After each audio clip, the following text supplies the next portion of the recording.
What's up everyone, welcome to Akuma's Arsenal, and today we are reviewing the Seiko Monster. Okay, come on. The Seiko Monster. It's massive, imposing, solid, ostentatious, has a very solid bracelet, but it's a bit irritating. You know, the bracelet actually, it feels cheap, but it's made well, if that makes sense. It's a very legitimate tool watch. It's manual wind and hacking. It has these stunning bezel guards. It has a blackish gray accent on the dial. It has Spanish on the date wheel. It's a mechanical Megladon. It has a signed Seiko clasp, a gnarled crown, solid end links, and a great wave of Kanagawa on the back. It's very thick, and the dial has a very stunning depth to it. I'm gonna try so hard for you guys to understand this. Do you see that kind of that kind of ring right there on the inner side of the bezel? Well, that's actually raised. It has the bezel is inset. It's so subtle. When it really took me like just really paying attention to the watch to really understand that. Whoa.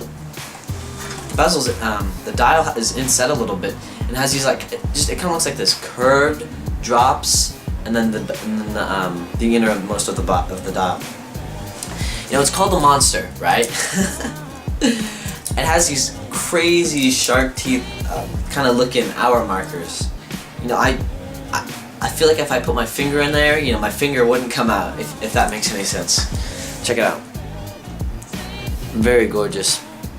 And I've been wanting to get one of these for my maybe potential future father-in-law. And I showed it to him, right? And I said, "Hey, Carlos, what do you think about this?" And he's like, he was looking at it. And this is a guy. You know, he's not into watches. He's a blacksmith by trade. He's an artisan. He's a craftsman by trade, and he's a very rough and tumble guy, man. Like, you know, he's in there hammering, doing all this stuff by hand. And I wanted, if I'm gonna get a watch from him, it has to be able to hold up to his standards of just, you know, hard work and physical labor, right? And art. It has to combine all of those things: art, physical labor, and being rough. All those things needed to be in the watch that I wanted to get him, and this fit all of the criteria. You know, I showed it to him, right, and he looks at it and goes,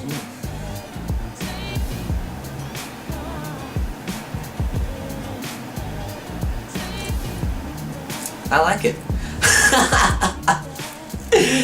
So yep, eventually Carlos will be rocking one of these on his wrist, and just here's the bezel. You know, the bezel, honestly, when I first twisted the bezel, I was not expecting it to feel like this. And it feels kind of rubbery.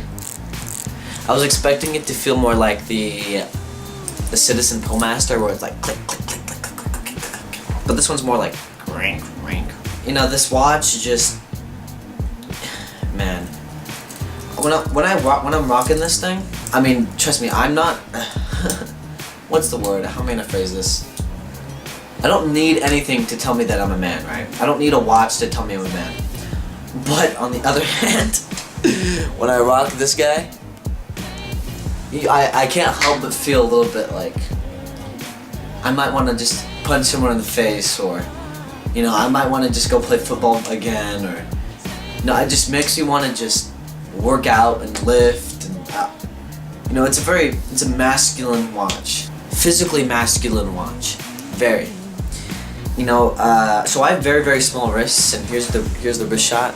Wow, look at that! Just look at that shake. It's kind of heavy on my wrist, but you know, it looks fine. You know, this is definitely pushing the limits, especially for my style. This is pushing the limits, but I did have fun wearing it.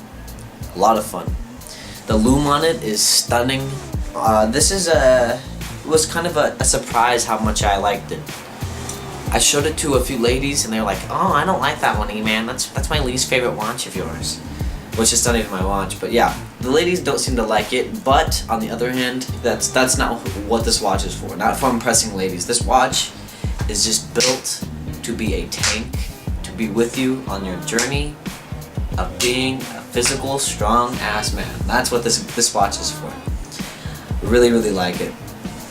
And once I have enough money, I will drop the amount of money needed to get one of these for my father-in-law. My potential future father-in-law. Stunning watch. And anyone can be proud that this is on the wrist. Some complaints I do have. The bracelet. I mean, it's built well, but it kind of pinches on my wrist a little bit, and no bracelet has ever done that. And that's kind of one of the main reasons why I always rock straps, because they're just more comfortable. But yeah, the only really qualm I have with it is the bracelet. The bracelet is built well, solid end links. The bracelet is solid, very cheap but solid. That's my only qualm, is just the bracelet's uncomfortable. Everything else about the watch is a winner. This watch gets an A+ for me, except for the bracelet. So maybe I'll give it a B+. Yep. Good job, Seiko. You made something really cool. And all you guys out there who have this watch, you guys are all very, very fortunate. Thanks for watching the video. I would love to hear what you have to say about the watch. Especially if you guys own one. I would love to hear anything that I missed, so other people can check it out. And also because I read all the comments, so I would love to hear what I maybe missed about the watch. Man, it's very, very cool.